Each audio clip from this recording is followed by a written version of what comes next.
গল্প ঐশ্বর্যের উপাখ্যান। লেখিকা তাহিনা নিভৃত প্রাণ। নিজের ছোট বোনের বয়ফ্রেন্ডকে টাঙ্কি মারছিস, লজ্জা করছে না তোর? তুরের প্রশ্নে দমল না ঐশ্বর্য, বরং দাঁত বের করে হেসে বলল, বয়ফ্রেন্ড তখন হয় যখন দুজন দুজনের সাথে একটা সম্পর্কে যায়। সেদিক থেকে তুই একা একা নিজেকে অনল শিকদারের গপ ভাবলে তো আর সত্যিই গপ হয়ে গেলি না, তাই না? তুর কিঞ্চিত মন খারাপ করে বলল, সে যাই হোক, আমি তাকে তোর আগে থেকে পছন্দ করি। সেটা জেনেও তুই তাকে কিভাবে পটাতে চাইছিস ঐশ্বর্য? ঐশ্বর্য তুরের কথার জবাব দিল না। তারা দুজন দাঁড়িয়ে আছে একটি বিশাল সমাবেশের পিছনে। এই বিশাল সমাবেশের আয়োজন করা হয়েছে একজন তরুণ নেতার জন্য, যার নাম অনল শিকদার। তরুণ এই ছাত্রনেতা সদ্য এমপি হয়েছেন। অনল শিকদার 31 বছরের একজন যুবক। ফর্সা চেহারাতে সবসময় একটা ঝলক খেলে যায়। ঐশ্বর্য ও তুর নিজেদের ঝগড়া বাদ দিয়ে সমাবেশের দিকে এগিয়ে আসলো। তখনই গেট দিয়ে ঢুকলো একে একে দুটো টয়টো কার। গাড়িগুলো থামতেই তা থেকে বেরিয়ে আসলেন তরুণ নেতা অনল শিকদার। যারা সমাবেশের আয়োজন করেছিল তারা হাত তালি দিয়ে ফুলের মালা পরিয়ে স্বাগতম জানালো। ভিড়ের মধ্যে থেকে এক পলক অনলকে দেখার জন্য উকিঝুঁকি দিচ্ছে ঐশ্বর্য ও তুর। শুধু তারা নয়, আরো অনেক মেয়ে রয়েছে যারা তাদের ক্রাশকে দেখতে এসেছে। তার মধ্যে থেকে সম্ভবত ক্লাস 9-এ পড়ে এমন একটি কিশোরী চিৎকার করে বলে উঠল, I love you Anal. Will you love me? তুর হতভম্ব হয়ে তাকালো। চারিদিকে মানুষের সমাগম।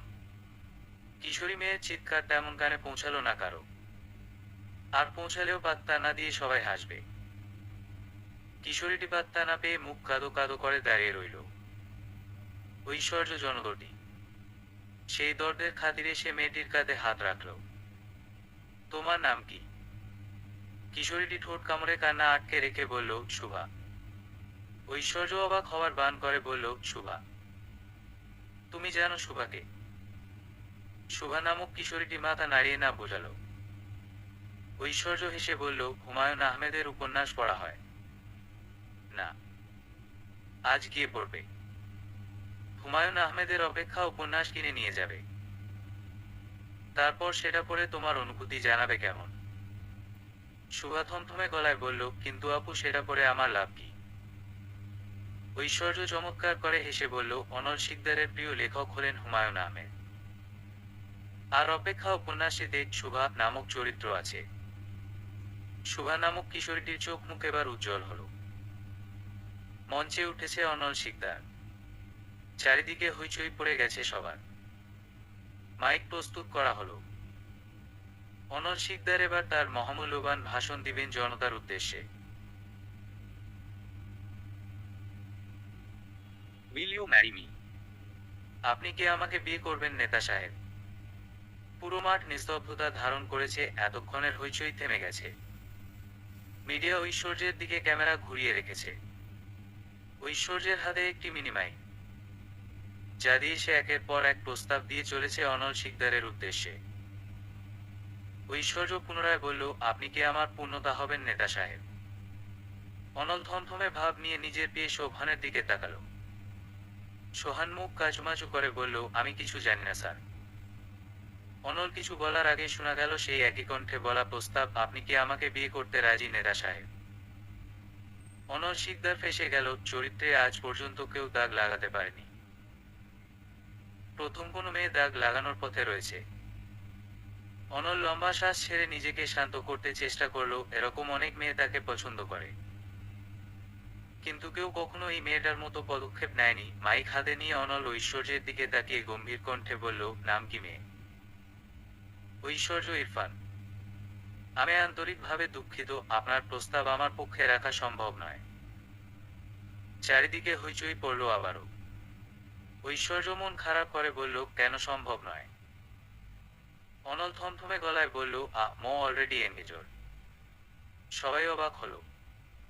অনল শিকদারের মতো নেতা এনগেজড, অথচ কেউ জানত না। ঐশ্বর্য আর কিছু বলার ভাষা খুঁজে পেল না।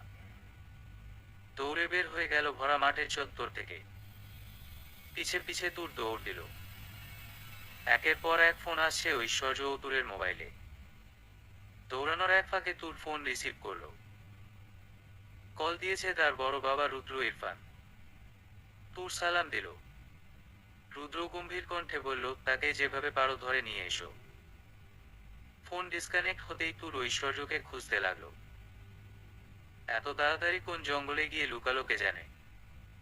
এদিকে অনল শিকদারের মোবাইলে একের পর এক কল এসে চলেছে। বাধ্য হয়ে সে মাইক হাতে নিয়ে বলল, মশারি অল। আমি এনগেজড নই। মেয়েরা যাতে কখনো আমার সম্পর্কে আর না ভাবে সেজন্য মিথ্যা বলেছি। ব্যাস বন্ধ হয়ে গেল সব ফোন কল। নেট দুনিয়ায় ছড়িয়ে পড়ল সব। নেতা অনল শিকদারের জন্য পাগল ঐশ্বর্যও বাদ পড়ল না। অনেকে ছি করছে, অনেকে সাহসের প্রশংসা করছে, কিন্তু তার দ্বার ধারে না ঐশ্বর্য। সে নিজের মতো চলতে ব্যস্ত। বাসায় ফিরবে সন্ধ্যার পর। সে জানে আজ তার কপালে শনি আছে। মা তাকে আজ কি করবেন কেউ বলতে পারছে না। বাবা একটা ধমক দিয়ে আর কিছু বলবে না। সন্ধ্যা তখন 6টা। তুরকে মেসেজে নিজের অবস্থান জানিয়ে দিল ঐশ্বর্য। তুর তৎক্ষণাৎ এসে উপস্থিত হলো। সে নিজে অনল শিকদারকে এত পছন্দ করে না যতটা না ঐশ্বর্য করে। অনল শিকদার শুধু তার ক্রাশ মাত্র, কিন্তু আজকাল ঐশ্বর্যের সাথে লাগতে বেশি বেশি বলতো। কিন্তু সে ভাবেনি ঐশ্বর্য এত সিরিয়াস অনল শিকদারকে নিয়ে। তুরকে দেখে ঐশ্বর্য হাসল। তুর কাঁধে হাত রেখে বলল, কেন এমন করতে গেলি? অপমানিত হলি তো? ঐশ্বর্য এক গাল হেসে বলল, বাঁচবই বা করে। যতদিন বাঁচি যা চাই তাই যাতে পাই সেই চেষ্টা করব। আফসোস নিয়ে মরবো কেন? তাই বলে নিজের মনের ভেতর আফসোস থাকতো যে আমি অনল শিকদারকে কখনো মনের কথা বলতে পাইনি। আজ থেকে সেই আফসোস থাকবে না আর। আমার বলার দরকার ছিল বলেছি। আগে থেকেই জানতাম এরকমই কিছু হবে। সচিল। তুর দীর্ঘশ্বাস ছাড়ল। এই পাগল মেয়েটাকে নিয়ে যে সে কি করবে? বয়সে তার থেকে 7 বছরের বড়। তুরের 20, ঐশ্বর্যের 27। বিয়ে দিতে অনেক চেষ্টা করেছেন সবাই, কিন্তু ঐশ্বর্য বিয়ে করবে না। সে বাবার বিজনেস দেখছে, স্বাবলম্বী হচ্ছে। কিন্তু তাতে কি? সব মা বাবাই তো চান তাদের সন্তানকে কারো না কারো সাথে জড়িয়ে দিয়ে নিশ্চিন্তে থাকতে। সেটাকে বুঝাবে এই একগুঁয়ে বদমেজাজি মেয়েটিকে। সন্ধ্যা 7টার দিকে ঐশ্বর্য বাড়িতে পা রাখল। দরজা আগে থেকেই খুলে রাখা। টিপটিপ করে পা পেলে যেই না সে ঢুকলো অমনি তার পায়ের কাছে এসে পড়ল খুন্তি। দুপা বিছিয়ে গেল ঐশ্বর্য। সামনে এসে দাঁড়ালো তার সুন্দরী smart mummy Tatini Iffat Oishi, wife of Rudra Irfan. Tatini হিসহিসিয়ে এগিয়ে এসে বলল, এসব করার জন্য তোমাকে বড় করেছি। এসব করবে বলে তোমাকে এত প্রশ্রয় দিতাম। ঐশ্বর্য মাথা নিচু করে ফেলল। সে জানে সে ভুল করেছে, কিন্তু নিজের মনের কথা সে আগে শুনেছে। মস্তিষ্ক অবশ্য বলেছে এতে মা বাবার সম্মান নিয়ে টানাটানি হতে পারে, কিন্তু সে আগে মনের কথা শুনল। এবার মস্তিষ্কের সাথে যুদ্ধ করবে। ভোরের আলো ফুটে গেছে। নামাজ পড়ে তটিনী নিজের কন্যার রুমের দিকে অগ্রসর হলো। ঐশ্বর্য তখন কুম্ভকর্ণের মতো ঘুমাচ্ছে। তটিনী দরজা খুলে ভেতরে প্রবেশ করল। মেয়ে বড় হয়েছে, কিন্তু আজও দরজা বন্ধ করে ঘুমাতে শিখেনি। বিছানায় হেলান দিয়ে বসে মেয়ের মাথায় হাত রাখল তটিনী। গতকাল অনেক রেগে গেছিল সে। কি বলতে কি বলেছে মনে নেই। মেয়েটা নিশ্চয়ই কষ্ট পেয়েছে। তটিনী জানে তার মেয়ে সব বুঝে, যা করে বুঝে শুনে করে। কিন্তু সমাজের কথাও আমাদের ভাবতে হয়। মেয়েরা বিয়ে করছে না, ভালো পরিবারের সন্তান, সেজন্য অনেক বিয়ের প্রস্তাব আসে। ওইরকম একটা ঘটনা নেট দুনিয়ায় ছড়িয়ে পড়ার পর আর কি ভালো পাত্রের খোঁজ পাবে তারা?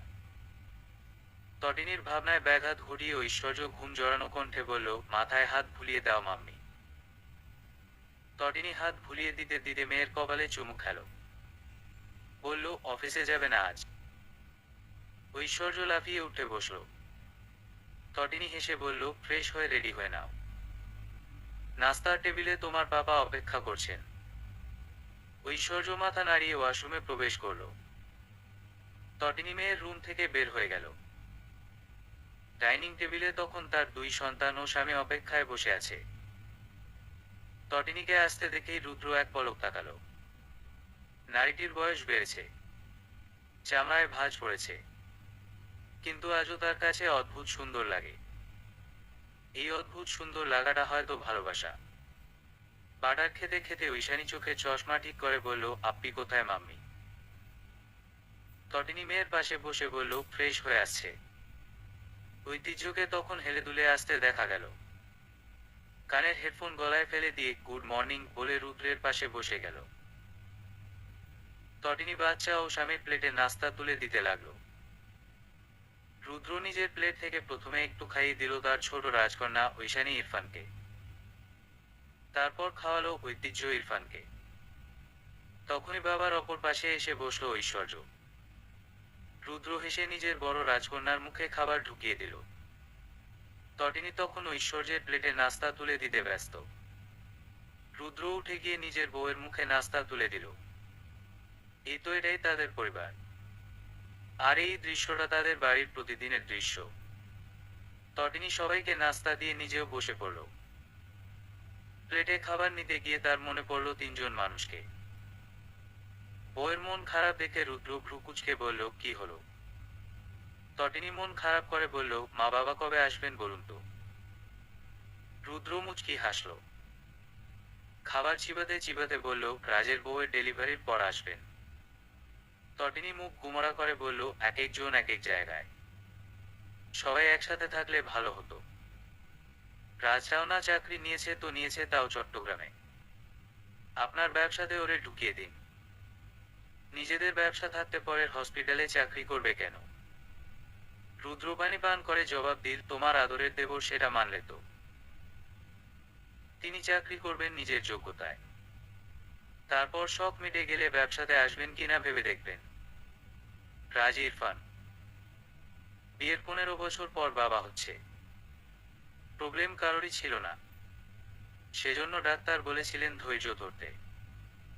সেই ধৈর্যের পর আরো কয়েকটা দিন, তারপর বাবা হওয়ার খুশি লাভ করতে চলেছে তারা। তুরফান ইরফাত ঐক্য। তটিনীর একমাত্র ছোট্ট ভাইটি আজ দুই সন্তানের পিতা। ছেলের বয়স 12 ও মেয়ের বয়স 8। আজ থেকে ঠিক 5 বছর আগে ঈশানী পৃথিবীর মায়া ত্যাগ করে চলে যান। তুরফান আজও নিজের কাছে তার মায়ের লেখা সেই ডায়েরি যত্ন করে রেখে দিয়েছে। মায়ের বয়স হয়েছিল, সেজন্য চলে গেছেন। মনকে বুঝো দিতে পারলেও মাঝে মধ্যে মানতে পারে না তুরফান। আল্লাহ আরো কিছুদিন তার মাকে বাঁচিয়ে রাখলে পারতেন। কারো মৃত্যুর উপর আমাদের হাত থাকে না, সবাইকেই একদিন চলে যেতে হয়। কেউ কারো জন্য থেকে যায় না, কখনো না। ঢাকার একটি হসপিটালে ডাক্তার হিসেবে কর্মরত তুরফান। তার সংসার চলে যাচ্ছে এভাবেই। রাজু চট্টগ্রামের একটি হসপিটালে ডাক্তার হিসেবে কর্মরত। দুজন একসাথে বড় হয়েছে, একসাথে পড়েছে। আজ দুজনেই ডাক্তার, দুই শহরের। ঐশ্বর্য অফিসিয়াল ড্রেসে নিজেকে আবৃত করে নিল। সাদা শার্ট ও কালো প্যান্টে একজন বিজনেস উইমেন্স লাগছে। অবশ্য সে একজন সফল বিজনেস উইমেন্স। হাই হিল পরে নিয়ে হাতে কোট নিয়ে হ্যান্ড ব্যাগ ক্যারি করে গাড়িতে বসলো ঐশ্বর্য। সে নিজেই ড্রাইভিং করতে পারে। তার বাবা অনেক আগেই বের হয়ে গেছেন অফিসের উদ্দেশ্যে। আজ বিশেষ একটা মিটিং রয়েছে 10টার দিকে, সেজন্য তাড়াহুড়ো না করে ধীরে সুস্থে বের হচ্ছে সে। ঐশ্বর্য গাড়ি স্টার্ট দিবে তখনই দুজনে এসে বসলো তার গাড়ির পিছনের সিটে। ঐশ্বর্য লুকিং গ্লাসে তাদের দেখে নিল। তাদের আলাদা আরো 3টে গাড়ি রয়েছে। ওরা চাইলেই আলাদা গাড়ি করে ভার্সিটি বা কলেজে চলে যেতে পারে, কিন্তু না। ঐতিহ্য বাইক বা কার নিয়ে সব সময় যাতায়াত করলেও মাঝে মধ্যে ঐশানীকে নিয়ে ঐশ্বর্যের গাড়িতে উঠে পড়ে। তাদের নাকি মাঝে মধ্যে বোনের থেকে লিফট নিতে ভালো লাগে, এবং বড় বোন হিসাবে ঐশ্বর্যের উচিত প্রতিদিনই তাদের কলেজ বা ভার্সিটিতে পৌঁছে দেওয়া। ঐশ্বর্য এক মনে গাড়ি চালাচ্ছে। ঐশানী কলেজ ড্রেসের ফিতা ঠিক করতে করতে বলল, কলেজ শেষ হলে আমাকে নিতে আসবে কিন্তু আপনি। ঐতিহ্য গেম বাদ দিয়ে বলল, আমাকেও। ঐশ্বর্য হেসে বলল, মিটিং তাড়াতাড়ি শেষ হলে দুটোকেই গাড়িতে তুলে নিব। তারপর ঐতিহ্য ও ঐশানী একসাথে বলল, পার্টি হবে। ঐশানীকে তার কলেজে নামিয়ে দিয়ে তারপর ঐতিহ্যকে ভার্সিটিতে নামিয়ে দিল ঐশ্বর্য। ঘড়িতে সময় দেখে নিল 10টা বাজতে আর মাত্র 20 মিনিট বাকি আছে। হাতের স্মার্ট ওয়াচে হাতের একাধিক স্পর্শ দিয়ে কানেক্টে হলো তার বাবার সাথে। রুদ্র ফাইল দেখতে দেখতে স্ক্রিনে এক পলক তাকিয়ে বলল, কুইক চলে আসো। কামিং পাপা। ঐশ্বর্য হাতের ওয়াচে আবারও চাপ দিল। রিসিভ হতেই শোনা গেল তুরের ঘুম জড়ানো কণ্ঠস্বর। কি আর এত সকালে কি চাই তোর? ঐশ্বর্য সামনের দিকে তাকিয়ে ড্রাইভ করতে করতে বলল, দুপুরে ঐশানীর কলেজের সামনে চলে আসিস। ডিসকানেক্টেড হতেই তোর ঘুম ভুলে লাফিয়ে উঠে বলল, ইয়াহু পার্টি হবে। ঐশ্বর্য 15 মিনিটের মাথায় অফিসে পৌঁছালো। লিফটে চড়ে 12 তলায় পৌঁছে গেল 2 মিনিটে। বাকি 3 মিনিটে বিয়ের কাছ থেকে ফাইল নিয়ে গড়গড় করে পৌঁছালো কনফারেন্স রুমে। এবারের মিটিংটা হচ্ছে অনল শিকদারের বাবার কোম্পানির সাথে। যদিও সেটাতে অনল শিকদার নিজেও যুক্ত আছে। ঐশ্বর্য ভাবছে নিশ্চয়ই অনল শিকদারের জানা নেই যে ডিলটা হতে চলেছে সেটা ঐশ্বর্যেরই কোম্পানির সাথে। বা অনল শিকদার কখনো ভাবেনি যে ঐশ্বর্যের মতো ছাছাড়াও প্রেম নিবেদন করে বেড়ানো মেয়ে কখনো বিজনেস উইমেন্স হতে পারে। ঐশ্বর্য অনেক শিকদারের সাথে ডিলে সাইন করে বাঁকা হাসল। পাখি নিজ থেকে বারবার জড়িয়ে যেতে চাইছে, সে সুযোগ কেন নিবে না? মিটিং থেকে বেরিয়ে আসতেই অনেক শিকদার পিছন থেকে ডাকলেন। ঐশ্বর্য দাঁড়িয়ে রইল। অনেক শিকদার সামনে এসে দাঁড়ালেন। কালো ফ্রেমের সানগ্লাসে ঢাকা চোখের মেয়েটিকে এক পলক দেখে নিলেন। তারপর বিনিময়ের সাথে বললেন, তুমি সেই যে গতকাল আমার ছেলের সমাবেশে বিয়ের প্রস্তাব রেখেছিলে। ঐশ্বর্য কিছু বলল না। অনেক শিকদার হেসে মাথায় হাত রেখে বললেন, আরো সফল হও। তুমি যাদের পিছনে ঘুরছো একদিন তারা তোমার পিছনে ঘুরবে। বেস্ট অফ লাক মামনি। দুপুরের পর একজোট হলো 4 জন। তোর ঐশ্বর্যের বাবার বন্ধুর মেয়ে। পরিচয় না দিলে যারা চিনে না তারা বনি মনে করে। তাছাড়া তোর রুদ্রকে বড় বাবা ও তটিনীকে বড় মা বলে ডাকে। সাদা কলেজ ড্রেসে আবরিত ঐশানী বেনি দুলিয়ে হেঁটে চলেছে ভাইয়ের হাত ধরে। ঐতিহ্য বোনের চোখ থেকে চশমা খুলে নিয়ে মুছে আবার পরিয়ে দিল। ঐশানী হেসে ভাইয়ের হাত জড়িয়ে ধরল। গাড়ি অফিসে রেখে এসেছে ঐশ্বর্য। তারা 4 জন এবার দুপুরের খাবার খাবে একটি রেস্টুরেন্টে। খাবার খেতে বসে কিছু মনে পড়ার ভঙ্গিতে ঐশানী বলল, তোমাকে তো বলাই হয়নি আগামীকাল আমাদের কলেজে অনুষ্ঠান আছে। সেখানে অনল শিকদার আসবে। ঐশ্বর্য খাবার খেতে খেতে বলল, তো? ঐশানী অবাক হয়ে বলল, তুমি খুশি হওনি? দেখ, সে কোথায় গেল নাকি গেলে না সেটা খোঁজ রাখার দায়িত্ব আমার না। আর না আমি তার এমন কেউ লাগি। তুমি তাকে পছন্দ করো না? ঐশ্বর্য দীর্ঘশ্বাস ছেড়ে বলল, পছন্দ করলেই যে পিছনে ঘুরতে হবে তার কোনো মানে নেই। আমার তাকে পছন্দ ছিল বলেছি।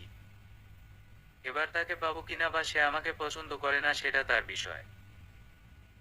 সবসময় যে ভালোবাসা বা পছন্দ দুপাক্ষিক হবে এমন কোনো মানে নেই ঐশানী। তোর খাবার চিবাতে চিবাতে বলল, সে যদি বিয়ে করে নেয় তোর কষ্ট হবে না? ঐশ্বর্য চমৎকার করে হেসে বলল, কষ্ট হবে কেন? ভালোবাসার মানুষ তার ভালোবাসার মানুষকে নিয়ে সুখে থাকবে। আমি তো অনেক খুশি হব। তোর দীর্ঘশ্বাস ছেড়ে বলল, দীর্ঘ 5 বছর একটা মানুষকে ভালোবেসে একা কাটাচ্ছিস, অথচ সে কখনো তোর দিকে চেয়েও দেখেনি। অনেক তো হলো, এবার নিজের কথা একটু ভাবনা। ঐশ্বর্য জবাব দিল না। তোর জানে কোনো জবাব আসবে না। পরিস্থিতি স্বাভাবিক করতে ঐতিহ্য বলল, একটা মেয়েকে দেখে ক্রাশ খেয়েছি আপনি। পটাবো কেমনে? তুই যার উপর ক্রাশ খেয়েছিস তারও ক্রাশ আছে, গিয়ে দেখ। তুরের মাথায় চাপড় মেরে ঐতিহ্য বলল, নেই, তার বিষয়ে আমি সব জেনে নিয়েছি। তোর মাথায় হাতে রেখে বলল, বা ভালো তো। হ্যাঁ, সবাই তোর মতো না যে অনল শিকদারের পিছে দৌড়াদৌড়ি করবে। আমি অনল শিকদারের পিছে দৌড়াদৌড়ি করি? ঐতিহ্য ভাব নিয়ে বলল, তা নয় তো কি? তুই আপ্পির সাথে অনল শিকদারের পিছে দৌড়াদৌড়ি করিস না? তোর দীর্ঘশ্বাস ছেড়ে বলল, দৌড়াদৌড়ি করলেও পাত্তা পাবো না, পেলে ঐশ্বর্য পেতে পারে। আমার কোনো চান্স নেই। ঐতিহ্য হেসে বলল, সমবেদনা ডেয়ার। ঐশ্বর্য বিরক্ত হয়ে বলল, চুপ কর, অন্য কিছু নিয়ে কথা বল। খাওয়া শেষ করে চারজন রিকশা নিল। চিরপরিচিত জলাশয়ের কাছে পৌঁছালো। জলাশয়টা অনেক ছোট, পদ্মফুলে ভরপুর। জলাশয়টা চারজনের অনেক প্রিয়। কারে মন খারাপ হলে কাউকে খুঁজে বের করতে হয় না, কারণ তাদের চারজনেরই মন খারাপ থাকলে এখানে এসে বসে থাকে, যা তাদের মা বাবা থেকে শুরু করে পুরো গোষ্ঠী জানে। জলাশয়ের জলে পা ভিজিয়ে বসলো চারজন। ঐশ্বর্য জলের দিকে তাকিয়ে দীর্ঘশ্বাস ছাড়ল। সে জানে না তার ভবিষ্যতে কি অপেক্ষা করছে। অনল শিকদারকে ছাড়া হয়তো সে মরে যাবে না, কিন্তু অনুভূতি মরে যাবে হয়তো। এতটা ডুবে যাবে সে নিজেও জানতো না। মানুষটার সাথে তার কখনো সামনাসামনি কথা হয়নি, চোখে চোখ পড়েনি কখনো। গতকালই তাদের প্রথম কথা হলো। অনল শিকদার যদি একবার বুঝতে পারতেন একজন বাবার রাজকন্যা কি নিদারুণ দুঃখ পুষে চলেছে বছরের পর বছর শুধু তারই জন্য। বুকে ভালোবাসা নিয়ে অপেক্ষা করে আছে একটি ইশারার। সন্ধ্যার দিকে চারজন অফিস থেকে গাড়ি করে বারে পৌঁছালো। রং বেরঙের আলোয় একে অপরের সাথে ডান্স করতে লাগলো। কেউ এখানে আসে আনন্দ করতে, কেউ আসে দুঃখ ভুলে থাকতে, কেউ বা অভ্যাসবশত। লাল পানি গলায় ঢেলে ঐশ্বর্য থম মেরে বসে রইল। মাথা ঝিমঝিম করছে। সে মাতাল হয়নি, কিন্তু আরেকটু গিললেই হয়ে যাবে। অগত্যা ঐশ্বর্য ড্রিঙ্ক রেখে দিল। হেলে দুলে দাঁড়িয়ে নাচতে লাগলো গানের তালে তালে। বারে মানুষের অভাব নেই। নাচতে নাচতে কোমরে অনাকাঙ্ক্ষিত কারো স্পর্শ পেয়ে থমকে গেল ঐশ্বর্য। রাগে অগ্নিশর্মা হয়ে হাতের মালিকের দিকে তাকালো। হুড়ি পড়ার কারণে মুখ অস্পষ্ট।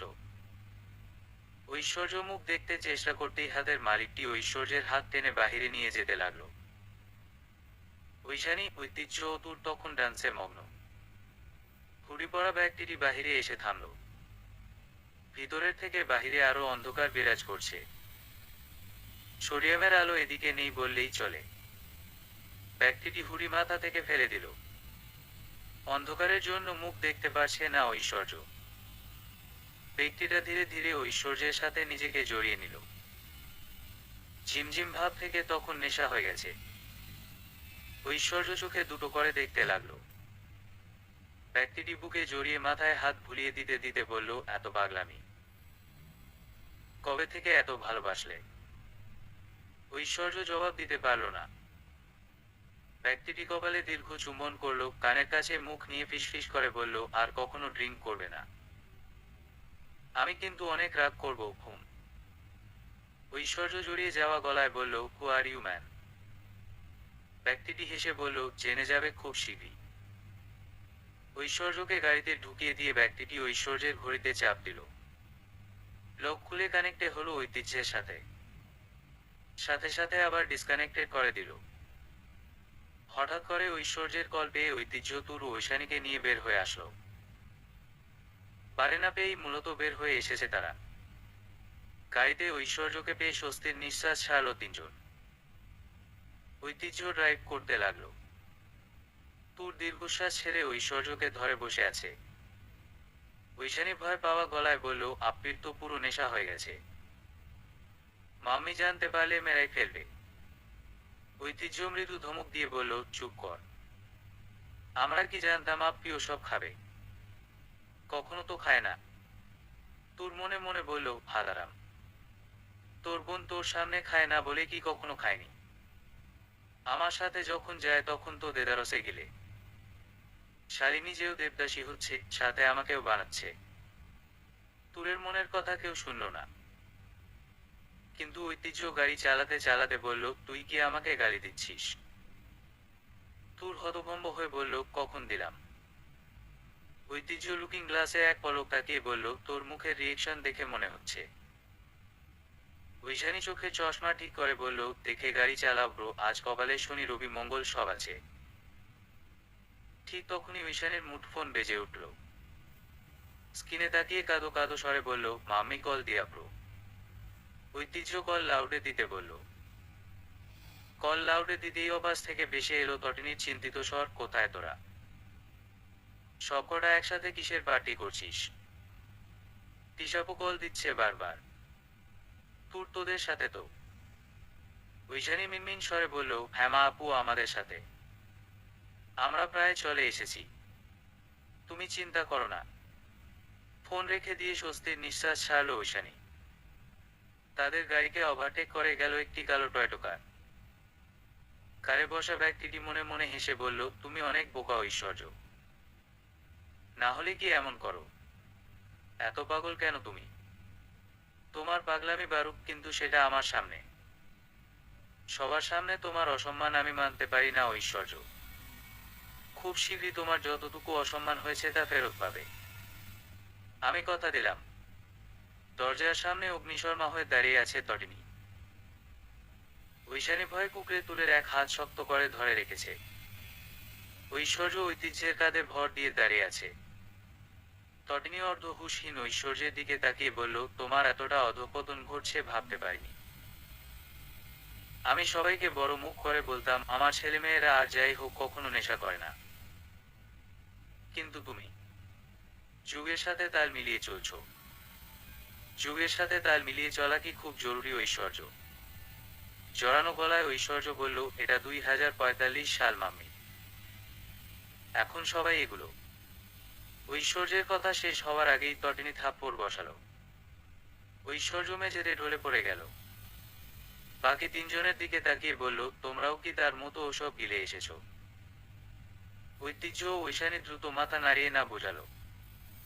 কাঁদো কাঁদো স্বরে ঐশানী বলল, আমি কখনোই ওসব খাবো না মাম্মি। ওসবে যাবো না। ঐতিহ্য গলা মিলিয়ে বলল, কখনো যাব না মাম্মি।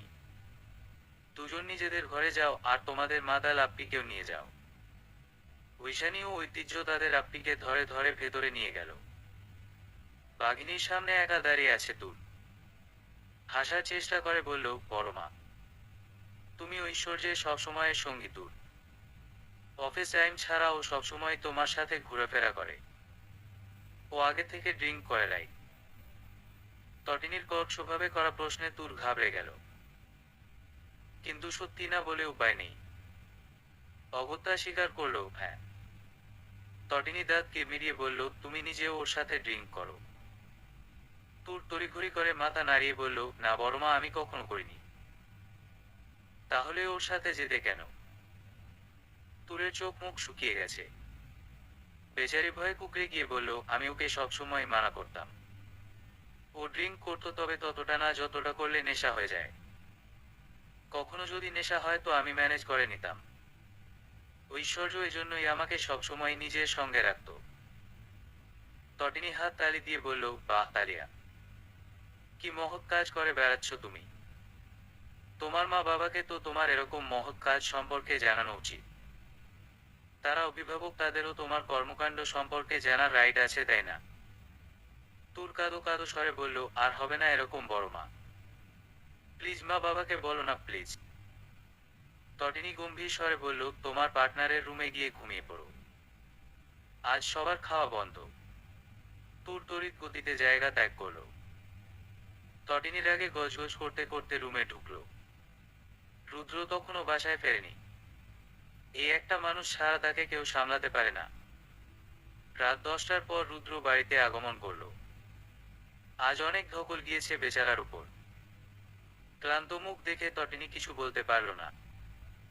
মানুষরা জানলে নিশ্চয়ই অনেক কষ্ট পাবে। রাতে খাবার টেবিলে ছেলে মেয়েদের না দেখতে পেয়ে অবাক হলো রুদ্র। প্লেট সামনে নিয়ে অপেক্ষা করল, কিন্তু না, তার সন্তানেরা আজ খাবার টেবিলের ছায়াও মারালো না। তটিনী পরিস্থিতি বিবেচনা করে বলল, ওরা বাহিরে থেকে ঘুরে ফিরে খেয়ে এসেছে। আপনি খেয়ে নিন। তুমি খেয়েছো? না। অগত্যা রুদ্র প্লেটে বেশি করে ভাত নিল। চেয়ার টেনে তটিনীকে বসিয়ে দিয়ে খাইয়ে দিতে লাগলো। তটিনী খাবার চিবাতে চিবাতে স্বামীর কাঁধে দুহাত রাখল। কাঁধে মাথা রেখে বলল, এত ভালোবাসেন কেন? রুদ্র হেসে বলল, তুমি ভালোবাসো বলে আমিও ভালোবাসি ঐশী। আপনি একদম পাল্টাননি রুদ্র ভাই। রুদ্র খাবার চিবাতে পারল না। তার গলায় খাবার আটকে গেল। কাঁচতে কাঁচতে নাজেহাল অবস্থা হলো। তটিনী পানির গ্লাস এগিয়ে দিতেই ঢক ঢক করে সেটা পান করলো। দীর্ঘ নিঃশ্বাস ছেড়ে বলল, প্লিজ। ছেলে মেয়ে বড় হয়ে গেছে, এবার তো ভাই ডাকা বন্ধ করো। তটিনী খিলখিল করে হেসে বলল, আমি তো ইচ্ছে করে ডাকি মাঝে মধ্যে। আমাদের প্রণয়ের শুরুর কথা মনে পড়ে। তখনের সময়গুলো কত সুন্দর ছিল, তাই না? রুদ্র পুনরায় খাবার মুখে তুলে দিয়ে বলল, এখন কি সুন্দর নয়? সুন্দর, তবে আগের মতো আমরা আর নেই। কয়েকদিন পর মেয়ে বিয়ে দিয়ে বুড়ো হয়ে যাব। রুদ্র বলল, যে সময় যেটা মানায়। আমাদের শরীর ফুরিয়ে যাবে, যৌবন শেষ হবে, চামড়া কুঁচকে যাবে, কিন্তু আমাদের ভালোবাসা বেঁচে থাকবে। ভালোবাসা কখনোই তারা চিহ্ন রে না আমার বোকা ঐশী। খাওয়া শেষ করে হাত ধুয়ে উঠে পড়ল রুদ্র। রুমের দিকে যেতে যেতে বলল, জলদি আসো, ওয়েটিং ফর ইউ বেবি। তটিনী মুখ বাঁকিয়ে বলল, বুড়ো বয়সে বিমতি। রাত গভীর থেকে গভীর হলো। তটিনী ভালোবাসার চাদরে মুড়িয়ে গেল সবসময়ের মতো। রুদ্র চোখ বন্ধ করার আগে ফিসফিস করে বলল, ঐশী, আমার ভালোবাসাময় সুন্দরী বউ, তুমি সবসময় আমার কাছে সুন্দরী থাকবে। সকালে সব ঠিকঠাক। ঐশ্বর্যের রাতের কথা তেমন মনে নেই। দূরের থেকে সবকিছু শুনে সে নিজে হতভম্ব হয়ে গেল। তওবা করলো, জীবনে আর কখনো ওসব ছুঁয়ে দেখবে না। নাস্তার টেবিলে বসে ফিসফাস করতে লাগলো চারজন। আলোচনার বিষয়ে কিভাবে তটিনীর কাছে ক্ষমা চাইবে ঐশ্বর্য। রুদ্র অফিসিয়াল পোশাকে তৈরি হয়ে টেবিলে বসল। মেয়েদের দিকে তাকিয়ে গুড মর্নিং বলল। তুরকে দেখে বলল, মামনি দিনকাল কেমন যাচ্ছে? তুর হেসে বলল, ফার্স্ট ক্লাস ইয়াং ম্যান। রুদ্র চুলে হাত ভুলিয়ে হাসল। তটিনী আর চোখে নিজের স্বামীকে দেখে নিল। চুলে বিদেশি প্রোডাক্ট ইউজ করার কারণে রুদ্রের চুল বরাবরের মতোই কালো। থাকবে না কেন? মাথায় একটাও সাদা চুল কারো চোখে পড়ার আগে রুদ্র চুলে বিদেশি প্রোডাক্ট ইউজ করে, তাও জেন্টস পার্লারে গিয়ে। ভাবা যায় এসব? ঐশানী বলল, আজ কলেজে অনুষ্ঠান পাপা, তোমরা যাবে না? রুদ্র খেতে খেতে উত্তর দিল, অফকোর্স, কেন নয়। ঐশানী উৎসাহ নিয়ে বলল, কে কে যাবে তাহলে? রুদ্র খেতে খেতে জবাব দিল, আমরা সবাই। ঐশানী হাত তালি দিয়ে বলল, অনেক মজা হবে। জানো বাবা, আমি গান করব। আপ্পির থেকে যে গানটা শিখেছিলাম কয়েকদিন আগে, ওটা। রুদ্র মেয়ের মাথায় হাত বুলিয়ে দিল। কনগ্রেচুলেশন বেটা। তটিনী জেলি লাগাতে লাগাতে বলল, আপনার না অফিস? রুদ্র ভ্রু কুঁচকে বলল, তো 2 ঘন্টার ভিতরে অফিস থেকে ফিরব, তারপর একসাথে আমার মামনির কলেজে যাব। হবে তো? ঐশানী হাত তালি দিয়ে বলল, খুব হবে। তটিনী মুচকি হেসে খাওয়ায় মনোযোগ দিল। এই লোকটার দিকে তাকানো যাবে না, দেখা যাবে ছেলে মেয়েদের সামনে কোনো অকাজ করে বসবে। হলো তাই। তটিনীর চোখে চোখ পড়তেই রুদ্র চোখ মারল সবার আড়ালে। তটিনী লজ্জায় লাল হয়ে গেল, সেই প্রেম হওয়ার সময় যেরকম ভাবে হয়েছিল। লজ্জায় লাল হওয়া তটিনীরও লজ্জা বাড়িয়ে দিতে রুদ্র ছেলেমেয়েদের দৃষ্টি আকর্ষণ করে বলল, বাচ্চারা, তোমাদের মা ও আমার প্রেম কিভাবে হয়েছিল জানো? ঐশ্বর্য তুমুল আগ্রহ দেখালো, কিভাবে পাপা? সবাই আগ্রহ নিয়ে তাকিয়ে আছে। রুদ্র টিস্যু দিয়ে মুখ মুছে বলল, তোমাদের মা আমার প্রেমে পড়েছিল উপন্যাস পড়ে। তাই না ঐশী? তটিনী আচমকা কিছু মনে পড়তেই রেগে বলল, আপনি সেই ব্যক্তি যে আমার উপন্যাসের বই ছিঁড়ে ফেলেছিলেন। মনে আছে সব আমার। বদলোক কোথাকার। রুদ্র অবাক হয়ে বলল, সব ছেড়ে তোমার এটা মনে পড়ল? আরে আমাদের প্রেম কিভাবে হয়েছিল সেটা ওদের বলো। তটিনী চোখে কৌতুক নিয়ে তাকালো। হালকা হেসে বলল, বাচ্চারা, তোমাদের বাবার নাম আমার ফোনে বায়ু দূষণকারী রুদ্র ভাই নামে সেভ করার মাধ্যমে আমাদের প্রেম হয়েছিল। রুদ্র হতভম্ব হয়ে তাকিয়ে রইল। সে ভাবতে পারেনি তার এত সুন্দরী আহ্লাদী বউ তাকে এভাবে বাস দিবে। ঐশ্বর্য সহ বাকিরা মুখ টিপে হাসছে। রুদ্র চটজলদি বের হয়ে গেল। ছেলে মেয়েদের সামনে এমন অপমান মানা যাচ্ছে না। গাড়িতে বসে নিজের বাসময় বউয়ের ফোন বার্তা পাঠালো, তোমাকে আমি দেখে নিব সুন্দরী। গ্রীষ্মের দুপুরে রৌদ্রোজ্জ্বল দিনে রুদ্রের হাত ধরে ছোট কন্যা ঐশানীর কলেজে প্রবেশ করল তটিনী। পিছনে ঐশ্বর্য ঐতিহ্য অতুর কথা বলতে বলতে আসছে। ঐশানী সকালেই কলেজে এসেছে, তাকে আপাতত দেখা যাচ্ছে না আশেপাশে। তটিনীর দিকে তাকিয়ে হাসল রুদ্র। তটিনী ভ্রু কুঁচকে বলল, হাসছেন কেন? রুদ্র কানে ফিসফিস করে বলল, এই বয়সে এসে ছেলে মেয়ের বয়সী বাচ্চাদের পড়াতে এমন সেজে এসেছ নাকি? আমিই তো বারবার কাত হচ্ছি। তটিনী বাহুতে ঘুষি মেরে বলল, ফাজিল। রুদ্র হেসে সামনে পা বাড়ালো। তখনই ঐশানীকে দৌড়ে আসতে দেখা গেল এক ঝাঁক বন্ধুদের সাথে। তটিনী পিছে পড়ে গেছে। রুদ্রকে সব মেয়েরা ঘিরে ধরল। বলা বাহুল্য তার মেয়ের বান্ধবীরা আজ প্রথম রুদ্রকে দেখছে। ঐশানী সকলের দিকে তাকিয়ে বলল, এটা আমার, তোর ভাই। ঐশানী হতভম্ব হয়ে জিহ্ব কাটল। পুনরায় আরেকজন বলল, তোর এমন হট ইয়াং ভাই আছে বলিসনি তো। তটিনীরা তখন চলে এসেছে। তোর মুখ টিপে হেসে বলল, বললে কি করতেন? মেয়েটি নিজের কালার করা চুলগুলো পিছনে ঠেলে দিয়ে বলল, একটা চান্স নিতাম আর কি। তটিনী দাঁত কিরমিরিয়ে বলল, আচ্ছা তাই নাকি? তাকে এত পছন্দ হয়েছে আপনার? Of course, he is very thrilled and handsome boy. Rudra হতভম্ব। মেয়ের জন্য কলেজে পা রেখে এভাবে বউয়ের চোখে অপরাধী হয়ে যাবে ভাবতে পারেনি। এমনিতেই তার বউটা সকাল থেকে চটে আছে, কি হবে এবার? তটিনী দাঁতে দাঁত চেপে জিজ্ঞেস করলো, আপনি জানেন আমি তার কে হই? মেয়েটি ভাবুক স্বরে বলল, কে আর হবেন, হয়তো বোন বা বন্ধু। তটিনী এবার মারাত্মক রেগে গেল। রুদ্রের দিকে তাকিয়ে বলল, আরো লাগান চুলে বিদেশি প্রোডাক্ট, আরো হ্যান্ডসাম হন, রূপবতী ভাই আমার। রুদ্র অসহায় চোখে তাকালো। তটিনী জায়গা ত্যাগ করলো তুর্কের সাথে নিয়ে। মেয়েটি ভ্রু কুঁচকে বলল, উনি এমন রেগে গেলেন কেন? এবার কথা বলল Aishwarya, that women's is this hot and handsome boy কি ওয়ান এন্ড অনলি ওয়াইফ। মেয়েটি অবাক হয়ে তাকালো। রুদ্রের দিকে তাকিয়ে বলল, হোয়াট? রুদ্র কিছু না বলে বউয়ের পিছু ছুটল। ঐশানী মুখ বাঁকিয়ে বলল, শেষ পর্যন্ত তুই আমার মাম্মি বাবার দিকে নজর দিলি। মাম্মি তো এবার মারাত্মক কষ্ট পেয়েছে। তুই বাহিরে ছেলেদের সাথে ফ্লার্ট করিস কর, কিন্তু আমার বাবার সাথে করবি কেন? তোর বাবার বয়সী সে লুজার গাল। মেয়েটি চোখ মুখ অন্ধকার করে তাকালো।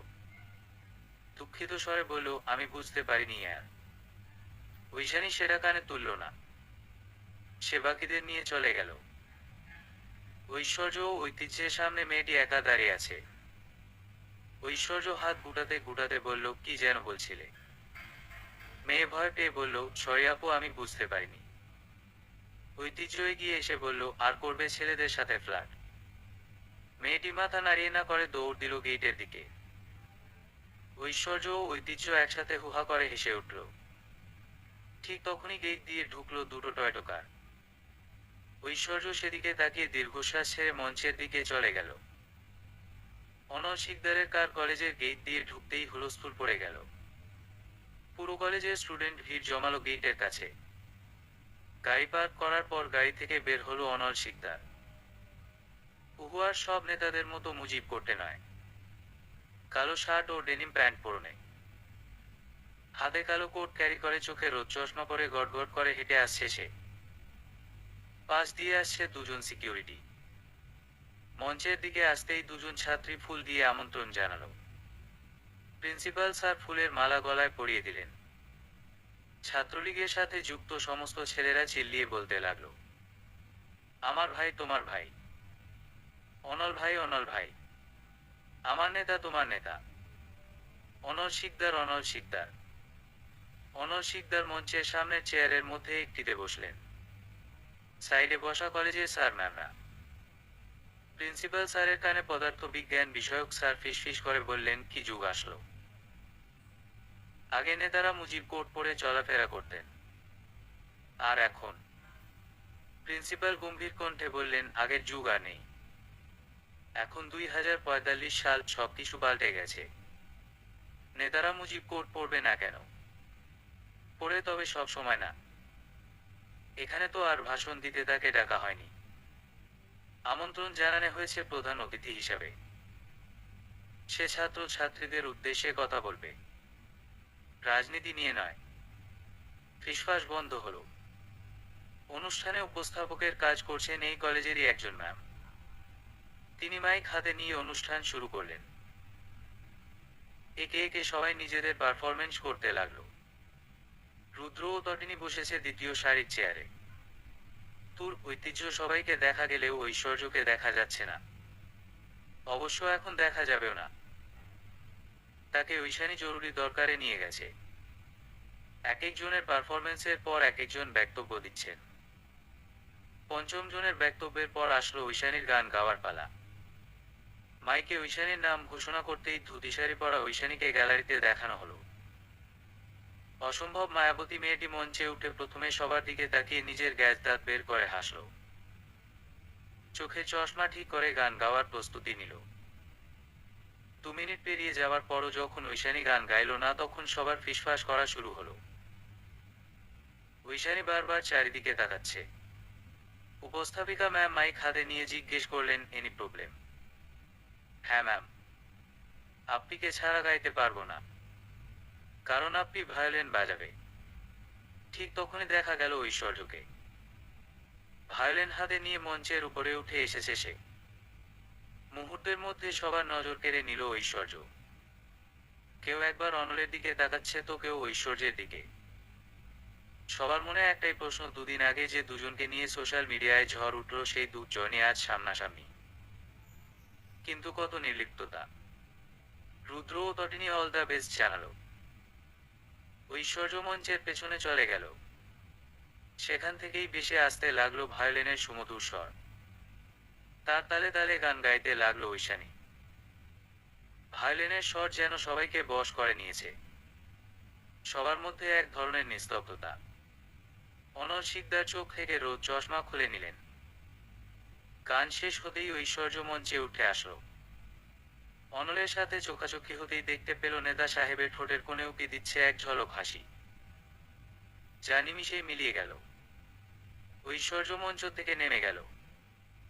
স্যার ম্যামরা ঐশানীর গানের প্রশংসা করলেন, সাথে ঐশ্বর্যের অসম্ভব সুন্দর ভায়োলিন বাজানোরও। রুদ্রকে মেসেজ দিয়ে গাড়ি নিয়ে বের হয়ে গেল ঐশ্বর্য। তার প্রচুর হাসফাস লাগছে। অনল শিকদারকে চোখের সামনে দেখে সবকিছু এলোমেলো হয়ে গেছে। যার সামনে কখনো পড়তে চায় না, তার সামনেই তাকে পড়তে হচ্ছে বারবার। এ কেমন নিয়তি! ঐশানীর গান শেষ হতেই বক্তব্য রাখলেন অনল শিকদার। ছাত্র ছাত্রীদের উদ্দেশ্যে কিছু কথা বলেই সংক্ষিপ্তভাবে বক্তব্য শেষ করলেন তিনি। তার বক্তব্যের পরই অনুষ্ঠান শেষ। সম্বর্ধনা জানিয়ে অনল শিকদারকে সম্মানের সাথে বিদায় দিল পুরো কলেজ চত্বর। মোড়ে ঐশ্বর্যের গাড়ি দাঁড় করানো। অনল শিকদারের টয়টো গাড়ি তার গাড়িকে অতিক্রম করে গেল। ঐশ্বর্য স্পষ্ট দেখতে পেল গাড়ির কাঁচ নামিয়ে অনল শিকদার তার দিকে তাকিয়ে বাঁকা হেসে চলে গেল। এসব কিসের ইঙ্গিত? বুঝতে পারে না ঐশ্বর্য। শুধু সে জানে অনল শিকদার আর যাই হোক তাকে অন্তত পছন্দ করবে না। যেখানে অল্প বয়সী সদ্য যৌবনে পা দেওয়া মেয়েরা এর জন্য পাগল, সেখানে তার মতো 27 বছরের তরুণীরা চান্স পাওয়া তো বড়ই দুষ্কর। অনেক শিকদারের সাথে যে ডিল করেছিল সেটার জন্য পুনরায় মিটিং করতে হচ্ছে। মিটিংয়ে অনেক শিকদারের সাথে অনিল শিকদারকেও উপস্থিত থাকতে হবে। তারা বাপ ছেলে ইতিমধ্যে মিটিং রুমে এসে উপস্থিত হয়েছে। রুদ্র ব্যস্ত পায়ে এসে মিটিং রুমে প্রবেশ করলো। এখন অপেক্ষা ঐশ্বর্যের জন্য। অনল হাত ঘড়িতে সময় দেখল, মিটিং শুরু হবে পুরো 10টার দিকে, এখন বাজে 9টা 58। অর্থাৎ আরো 2 মিনিট বাকি। ঠিক 10টার সময় ঐশ্বর্য গটগট করে মিটিং রুমে প্রবেশ করলো। অফিসিয়াল ড্রেসে পাক্কা বিজনেস উইমেন্স লাগছে দেখতে। সবাইকে সালাম দিয়ে সে রুদ্রের বাম সাইডে বসে পড়ল। মিটিং শুরু করলো রুদ্র। রুদ্র নিজের প্রজেক্ট দেখালো। জরুরি কথা বলল কিছু। তারপর অনেক শিকদার নিজেদের প্রজেক্ট দেখালেন। অনল নিজের মতামত বলল। সবশেষে রুদ্র তাকালো ঐশ্বর্যের দিকে, কিন্তু নির্লিপ্ততা ঐশ্বর্য। রুদ্র মেয়ের দিকে তাকিয়ে বলল, কিছু বলার নেই আপনার মিস ঐশ্বর্য। ঐশ্বর্য হাত ঘড়িতে তাকালো, সবার দিকে এক নজর তাকিয়ে বলল, 10:30 বাজতে আরো 5 মিনিট বাকি। তারপরে আমি আমার প্রজেক্ট সহ সব প্ল্যান বলবো। আপনারা প্লিজ অপেক্ষা করুন। ঠিক 10:30টার সময় মিটিং রুমে প্রবেশ করলেন ঈশানী গ্রুপ অব ইন্ডাস্ট্রির সিও তটিনী ইফফাত ঐশী। সবাই দাঁড়িয়ে গেল। রুদ্র বুকে হাত চেপে ধরল। তার সুন্দরী বউ আজ মিটিংয়ে উপস্থিত হবে, অথচ সে নিজেই জানত না। ঐশ্বর্য এগিয়ে এসে তটিনীরও হাত ধরল। মেয়ের হাত ধরে তটিনী সিও চেয়ারে বসল। ঐশ্বর্য সবার দৃষ্টি আকর্ষণ করে বলল, she is my company CEO Tatini Iffat Oishi, my one and only mummy. রুদ্রের কোম্পানির ম্যানেজার থমথমে গলায় বললেন, আগে তো কখনো বলেননি। ঐশ্বর্য ঠোঁট বাঁকিয়ে হেসে বলল, আগে বললে সবাই চমকে যেতে পারতেন না। সবার দিকে তাকিয়ে তটিনী নিজের কথা শুরু করল। ঐশ্বর্য একের পর এক ফাইল প্রজেক্ট এগিয়ে দিল। তটিনী সেগুলোকে নিখুঁতভাবে প্রেজেন্ট করল। রুদ্র অবাকের উপর অবাক হচ্ছে, সাথে মারাত্মক খুশি হচ্ছে যে তার মেয়ে নিজের মাকে কত বড় একটি সম্মানীয় স্থানে এনে দাঁড় করিয়েছে। রুদ্র মনে মনে বলল, অনেক বড় হও মা, আরো বড় হও, মায়ের মতো হও। তটিনীর পরনে জামদানি শাড়ি, গুছিয়ে পরিপাটি করে নিজেকে সাজিয়েছে আজ সে। কোথাও এক বিন্দুও খুঁত নেই। ঠোঁটে লেপ্টে থাকা লিপস্টিকও ভীষণ পারফেক্ট ভাবে দিয়েছে। রুদ্র বারবার মিটিং থেকে মনোযোগ হারাচ্ছে। এমন সুন্দরী বউ সামনে থাকলে মিটিংয়ে মন দেওয়াটাই মুশকিল হবে তার জন্য। মিটিং শেষ করে সবাই কনফারেন্সের রুম থেকে বের হলো। অনল শিকদার তটিনীর সাথে হেসে হেসে কথা বলে চলেছে। একটু দূরত্ব থেকে দাঁড়িয়ে দেখছে তারা বাবা মেয়ে। ঐশ্বর্য মনে মনে বলল, আর সবার মতো এই নেতাও আমার মায়ের প্রতি ক্রাশ খায়নি তো। রুদ্র মনে মনে বলল, এত দেখছি মেয়েকে পটানোর আগে মেয়ের মাকে পটিয়ে নিচ্ছে। অনেক শিকদার এসে রুদ্রের সাথে হাত মেলালেন। বিদায় নিয়ে তাকে বেরিয়ে যেতে দেখা গেল। অনল বিদায় নিয়ে বাবার পিছু পিছু চলে গেল। তটিনী বাবা মেয়ের দিকে তাকিয়ে বলল, ভীষণ ভালো ছেলে, তোমার চয়েস একদমই বাজে নয় ঐশ্বর্য, পটাতে পারলে পটিয়ে নাও। ঐশ্বর্য আর চোখে নিজের বাবাকে দেখে নিয়ে জায়গা ত্যাগ করল। রুদ্র এগিয়ে এসে কোমরে হাত রেখে নিজের সাথে জড়িয়ে নিয়ে বলল, ইমপ্রেস সুন্দরী। তটিনী হেসে বলল, এতটুকুতেই। রুদ্র ভ্রু কুঁচকে বলল, আরো কিছু বাকি রেখেছ? তটিনী কাঁধে 2 হাত রেখে বলল, এখনো কত কিছু দেখা বাকি আপনার, জাস্ট অপেক্ষা করুন। বলেই তটিনী হাই হিলের খটখট শব্দ তুলে চলে গেল। রুদ্র মাথা চুলকিয়ে হাসল। সে অপেক্ষায় আছে বাকি সব দেখার জন্য। শিকদার পরিবারের বর্তমান জেনারেশনের সবচেয়ে বড় ছেলে অনল শিকদার। ছোট বোন অনামিকা শিকদার ও মাকে নিয়ে তার পরিবার। পাশাপাশি রয়েছেন তার চাচা ফুফুরা, যারা কিনা তারই বাড়ির পাশে বাড়ি বানিয়ে স্থানীয় হয়ে বসে আছেন। মোট কথা তারা বলতে গেলে এক পরিবারের মতো। অনলের বাবারা 2 ভাই ও 2 বোন। বড় হলেন অনেক শিকদার, ছোট হলেন অনন্ত শিকদার। বোন দুজন হলেন অবন্তী শিকদার ও অতসী শিকদার। অনন্ত শিকদারের আবার 2 ছেলে, অন্তিম শিকদার ও অভিক শিকদার। অবন্তী শিকদারের স্বামীর নাম সাখাওয়াত হোসেন। তাদের 2 মেয়ে, সাবিহা হোসেন ও সামিয়া হোসেন।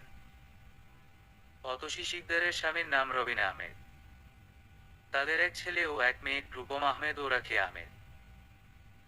এই হলো শিকদার বংশের ও তাদের ছেলে মেয়েদের ডিটেইলস। এবার আসি রুদ্র ইরফানের বংশে। রুদ্রের বাবারা 2 ভাই ছিলেন, তাহসিন ইরফান ও তাহের ইরফান। তাহসিন ইরফানের স্ত্রীর নাম রুবা নাহার। তাদের 2 ছেলে, রুদ্র ইরফান ও রাজ ইরফান। রুদ্র 2019 সালে ভালোবেসে বিয়ে করে ঘরে তুলে তটিনী ইফফাত ঐশীকে, যে তার চাচা তাহের ইফফাতের একমাত্র মেয়ে ছিল। তাহের ইফফাতের স্ত্রীর নাম ঈশানী। তাহের মারা যান বউ বাচ্চা রেখে। ঈশানী ছেলে মেয়ে নিয়ে তাহসিন ইরফানের পরিবারে ঠাঁই পান। যতটা আপন হোক, এক সময় না এক সময় দ্বন্দ্ব এসে যায়। ঈশানী সারা জীবন কষ্ট করলেন ছেলে মেয়েকে বড় করতে। তার মেয়ে তটিনী ইফফাত ঐশী বড় হলো। এইচএসসি পর বাবার রেখে যাওয়া ফ্ল্যাটে উঠল তাদের নিয়ে। টিউশনি করে সংসারের হাল ধরল। ভালোবাসার মানুষ তাহেরের আমানত রক্ষা করতে অনেক কষ্ট করেছেন ঈশানী। কিন্তু দিন শেষে শূন্যতা অনুভব হতো। একটা শক্ত হাতের অভাব বোধ করতেন তিনি। তাহেরকে মনে করে কান্না করতেন। তুরফান ইফফাত ঐক্য, তটিনীরও একমাত্র ছোট ভাই। আদরে বাদর হওয়া ছেলেটা যখন বুঝতে পেরেছিল এই জগৎ সংসারে বাবা নামক ছায়াটা ঠিক কতটা জরুরি, ঠিক সেদিন থেকেই আহ্লাদীপনা বাদ দিল। তারপর থেকে সে আর মায়ের কাছে এটা ওটার বায়না করেনি। অবুঝ ছোট্ট ছেলেটি যেন নিমিষেই বড় হয়ে গেছিল। বোন বিয়ে দেওয়ার পর মা আরো একা হয়ে গেল। তুরফান তখন অতই সাগরে পড়ল। সারাদিন মেডিকেল দৌড়াদৌড়ি করে বাসায় এসে মায়ের বিষণ্ণ মুখ দেখতে একদম ভালো লাগতো না তার। মাঝে মধ্যে তুরফান নিজের বাবার প্রতি অভিযোগ করত, কেন এত তাড়াতাড়ি আকাশের তারা হলো সে। মায়ের বিষণ্ণতা দূর করতে তুরফান ঠিক করলো বিয়ে করবে। কিন্তু তার জন্য আগে স্বাবলম্বী হতে হবে। তার জন্য আরো কত বছর লাগবে?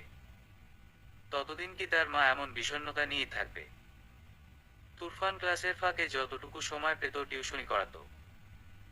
কিন্তু সেদিনের পর থেকে আলাদা সময় বের করে নিজের মাকে দিল। বিকেলের বিষণ্ণ সময়টা ছেলের হাতে হাত রেখে কাটতে লাগলো ঈশানী। ছেলে বড় হতে থাকলো। এক সময় বিয়ে করলো, ছেলে মেয়ে হলো। কিন্তু ঈশানী রইলেন না। প্রকৃতির নিয়ম অনুযায়ী চলে গেলেন না ফেরার দেশে।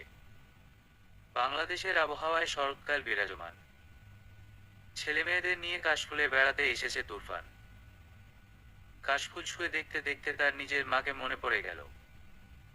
বহু বছর আগে 2024 সালে এমনই একটি শরৎ দিনে তারা বেড়াতে এসেছিল কাশফুলে। তোলা হয়েছিল বর্ষার একটি ফ্যামিলি ফটো।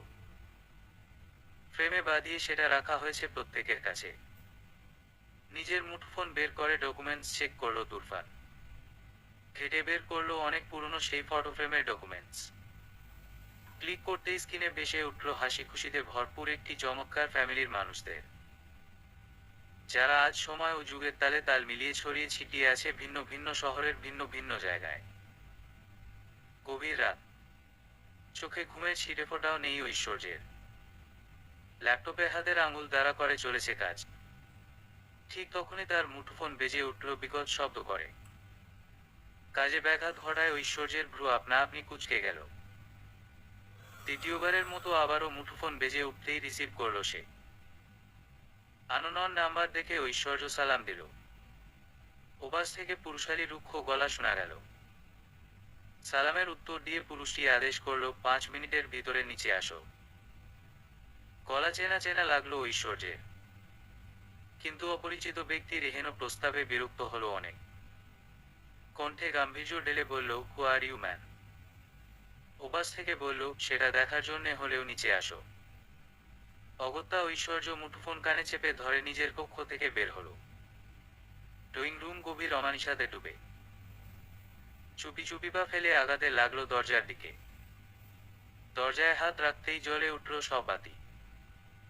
পুরো ড্রয়িং রুম আলোকিত হলো মুহূর্তের মধ্যেই। ঐশ্বর্যের কানে ভেসে এলো একাধিক মানুষের একসাথে বলা, শুভ জন্মদিন, শুভ জন্মদিন, শুভ জন্মদিন। কান থেকে মুঠোফোন নামিয়ে অবাক চোখে পিছু ফিরে তাকালো ঐশ্বর্য। নিজের চোখে যেন বিশ্বাস করতে পারছে না। তার মা বাবা ভাই বোনদের সাথে অনল শিকদার দাঁড়িয়ে আছে। শুধু তাই নয়, আরো কত মানুষজন। এত মানুষ বাড়িতে, অথচ সে টেরই পেল না। দূরে গিয়ে এসে হাত টেনে নিয়ে গেল ঐশ্বর্যকে। ঐশ্বর্য চারিদিকে চোখ ভুলিয়ে দেখল। কি সুন্দর করে সাজানো হয়েছে সবকিছু। সব কি তারই জন্য? রুদ্র ও তটিনী মেয়েকে জড়িয়ে ধরল। শুভেচ্ছা জানালো 28তম জন্মদিনের। তটিনী ঐশ্বর্যের কপালে চুমু দিয়ে কেকের কাছে নিয়ে গেল। এক সাইডে ঐশ্বর্যের পরিবার ও আরেক সাইডে অনল ও তার পরিবার দাঁড়ালো। তটিনী ও রুদ্র এক পাশ থেকে ঐশ্বর্যের হাতে হাত রাখল। অপর পাশ থেকে হাত রাখল অনল ও তার মা ইলমা খান। কেক কেটে ঐশ্বর্য প্রথম নিজের মা বাবাকে খাইয়ে দিল। সবাইকে একটু একটু খাওয়ানোর পর অনলের পালা। ঐশ্বর্য প্লেটে কেক নিয়ে ঐশানীর হাতে দিয়ে বলল, নেতাকে দিয়ে আয়। ঐশানী সরে গেল। ঐশ্বর্য ঐতিহ্যের দিকে তাকাতেই ঐতিহ্যও সরে গেল। তুরের দিকে তাকিয়ে যা বুঝলো আজ কেউ তার কথা শুনবে না। অগত্যা নিজেই এগিয়ে গেল অনলের দিকে। অনলের ঠোঁটের কোণে উকি দিচ্ছে হাসির ঝলক। হয়তো সে এরকমই একটি মুহূর্তের অপেক্ষা করছিল। ঐশ্বর্য প্লেট বাড়িয়ে দিয়ে নিচের দিকে তাকিয়ে বলল, আপনার কেক। আমি তো জানতাম যার জন্মদিন সে নিজে সবাইকে কেক খাইয়ে দেয়। ঐশ্বর্য আশ্চর্য হয়ে তাকালো। চোখে চোখ পড়তেই অনল চোখ মারল। ঐশ্বর্য চোখ বড় বড় করে ফেলল। ততক্ষণে পিছিয়ে এসে দাঁড়িয়েছে দুটি পরিবার। তুর ঐশ্বর্যের হাত থেকে প্লেট নিয়ে নিল। অনলের মা, নাম মনে নাই, একটি বক্স এগিয়ে দিলেন। সেটা খুলে অনল ডায়মন্ডের আংটি বের করল। তটিনী ঐশ্বর্যের হাত উপরে তুলল। ঐশ্বর্য ঘরের মধ্যে এনগেজ হয়ে গেল। সে নিজেও যে কিভাবে আংটি পরিয়েছে তা নিজেও বুঝতে পারেনি। আংটি পরানো শেষে তুর চামচে কেক নিয়ে ঐশ্বর্যকে বলল অনলকে খাইয়ে দিতে। ঘরের মধ্যেই ঐশ্বর্য খাইয়ে দিল। অনল চমৎকার করে হেসে নিজেও খাইয়ে দিল। ব্যাস হয়ে গেল ঐশ্বর্য ও অনলের এঙ্গেজমেন্ট। ঘরের মধ্যে এঙ্গেজমেন্ট হলেও বিয়ে কিন্তু হলো জাঁকজমকপূর্ণ ভাবে। ঐশ্বর্য কখনো যা স্বপ্নেও ভাবেনি। হাজারো রমণীর ক্রাশ অনল শিকদারকে চোখের পলকে নিজের সাথে বেঁধে নিল সে। বিয়ের আগে একদিন ফোনে আশ্চর্যজনক একটি বিষয় জানতে পারল ঐশ্বর্য। তার স্বামী নাকি তাকে অনেক আগে থেকে পছন্দ করত। সেটা শুনে ঐশ্বর্য অজ্ঞান হয়ে গেছিল। পাক্কা 1 ঘন্টা পর জ্ঞান ফিরেছিল বেচারি। তারপরের ঘটনা আরো লম্বা। বিয়ের দিন বুঝদার ঐশ্বর্য কেঁদে কেটে একাকার। তার মনে হচ্ছে সে স্বপ্ন দেখছে। অনল বউয়ের দিকে টিস্যু এগিয়ে দিতে দিতে এক একজনকে ধরে বলছে তার বউয়ের কান্না থামাতে। কিন্তু কেউ তো এগিয়ে এলোই না, বরং ধমক দিতে লাগলো। অনল যখন নিজের বোন অনামিকাকে বলল, তোর ভাবিকে বল কান্না থামাতে, তখন অনামিকা রেগে বলেছিল, তুমি নিজে আগে নাক টানা বন্ধ করো। পারলে দুজনে মিলে গলা জড়িয়ে ধরে কাঁদো। অনল ঐশ্বর্যকে জিজ্ঞেস করল, কাঁদছো কেন? ঐশ্বর্য নাক টেনে বলল, আপনি কাঁদছেন কেন? তাদের কাঁদাকাঁদির পর এলো মিডিয়ার বিষয়। সামাজিক যোগাযোগ মাধ্যমে কয়েক মাস আগে যাকে নিয়ে অনেকে বাজে কথা বলতো তারা চমকে গেল। সেই মেয়েটিকেই অনল শিকদার বিয়ে করেছে। সবার জন্য অবিশ্বাস ব্যাপার। বিয়ের পর ঐশ্বর্য শিকদার বাড়ি থেকেই অফিসে যাতায়াত করত। অনল তখন রাজনীতিতে সবটুকু দিয়ে রাজত্ব করছে। তারপর তারপর বছরের পর বছর আসলো। 2045 সাল থেকে 2050 সাল হলো। প্রথমবার বাবা হওয়ার স্বাদ লাভ করলো অনল শিকদার। এবার চলুন আপনাদের প্রিয় রুদ্র তটিনীর দিকে ফেরা যাক। রুদ্র ইরফান আগের থেকে একটু বয়স্ক হয়ে গেছে। চামড়া আগের মতো থাকলেও গাল কিছুটা ডেবে গেছে। তটিনী আজকাল স্বামীর মতো চশমা ব্যবহার করছে। কিন্তু দিন শেষে দুজন দুজনকে ভালোবেসে ভালো আছে। তুর 2046 সালে আমেরিকায় পাড়ি জমিয়েছিল। 2050 সালে বাংলাদেশে পা রাখে। তারপর আজ তার বিয়ে। ঐশ্বর্য 2 মাসের বাচ্চা ও তার নেতা সাহেবকে নিয়ে এসেছে বাবার বাড়ি। বাবার বাড়ি কেন বলছি? আরে আপনারা বুঝতে পারেননি? ঐতিহ্যের সেই ওয়ান এন্ড অনলি ক্রাশ আর কেউ না, বরং আমাদের তুর। হ্যাঁ, ঠিকই ধরেছেন। ঐতিহ্যের সাথেই তুরের শুভ বিবাহ হতে চলেছে। সাদা গ্রাউন্ড, চুলে দোপাট্টা জড়িয়ে প্রিন্সেসের মতো সেজেছে তুর। মুখের সামনে দিয়ে কাপড় দেওয়া, সেজন্য চোখ ছাড়া কিছু দেখা যাচ্ছে না। ঐতিহ্য সাদা পাঞ্জাবি পরেছে। কাজী বিয়ে পড়ানো শুরু করলেন। ঐতিহ্য ও তুর ফতাফত কবুল বলে দিল। ব্যাস হয়ে গেল আরো একটি বিয়ে। এবার চলুন আমাদের রুদ্রের ছোট রাজকন্যার দিকে যাওয়া যাক। ঐশানী মামা ও চাচার মতো ডাক্তারি পড়ছে। বর্তমানে ইন্টার্নি করছে সে। কিছু বছর পর তারও বিয়ে হবে কোনো এক রাজকুমারের সাথে। আমাদের ছোট্ট সদস্য হলো ঐশ্বর্য ও অনলের পুত্র অগ্নি শিকদার, যে বর্তমানে বাবার কোলে হিসু করে শুয়ে আছে চুপটি করে। অনল নিজের শার্টের দিকে তাকালো। টেম্পাস পরানোর কারণে তেমন নষ্ট হয়নি, কিন্তু এক ফোঁটা হলেও তার পোশাকে পড়েছে। অনল অসহায় চোখে ঐশ্বর্যের দৃষ্টি আকর্ষণ করতে চেষ্টা করলো। আমাদের সবার প্রিয় ঐশ্বর্য তখন একমাত্র ভাইয়ের পাশে বসে সবার সাথে গসিপ করতে ব্যস্ত। ঐশ্বর্য কালো গ্রাউন্ড পড়েছে। বয়স বাড়লেও সৌন্দর্য কমে যায়নি, বরং বৃদ্ধি পাচ্ছে দিন দিন। অনলের সাথে চোখাচোখি হতেই অনল অসহায় দৃষ্টিতে তাকালো। ঐশ্বর্য বুঝেও চোখ সরিয়ে নিল। ভাব এমন আমি কিছু দেখিনি। অনল বউয়ের মতলব বুঝতে পারল। বিয়ের পর থেকে ঐশ্বর্য এখন পর্যন্ত কোনো সুযোগ বাদ রাখেনি যা করে নিজের স্বামীকে বিরক্ত করা যায়। সে মূলত প্রতিশোধ নিচ্ছে। কেন অনল প্রথম থেকে বলল না পছন্দ করে? তাহলে কি ঐশ্বর্য এমন কষ্ট পায়? অনলের অসহায়তা দেখে হয়তো মায়া হলো তার একমাত্র পুত্র অগ্নি। সে বিকট চিৎকার করে কেঁদে উঠল। ঐশ্বর্য ছেলের চিৎকার শুনে এক দৌড়ে চলে আসলো। অনলকে ধমক দিয়ে বলল, আপনি কি করেছেন ওকে? অনল অসহায় চোখে তাকিয়ে বলল, কিছু করিনি, টেম্পাস নষ্ট হয়ে গেছে, পাল্টে দাও, ঠিক হয়ে যাবে। ঐশ্বর্য কটমট করে তাকিয়ে বলল, আপনি চেঞ্জ করাতে পারলেন না? এতক্ষণ তো এজন্যই তোমাকে ডাকছিলাম। টেম্পাস কোথায় আমি তো জানি না। অনলের অসহায় গলা। ঐশ্বর্য গটগট পা ফেলে চলে গেল। অনল বিড়বিড়িয়ে বলল, নেতাকে দিয়ে পেম্পাস পাল্টানো, নেতাকে ধমক দেওয়া, জাতি মেনে নিবে না ঐশ্বর্য। এই তো এভাবেই চলতে লাগলো আপনাদের প্রিয় ঐশ্বর্যের উপাখ্যান। সমাপ্ত।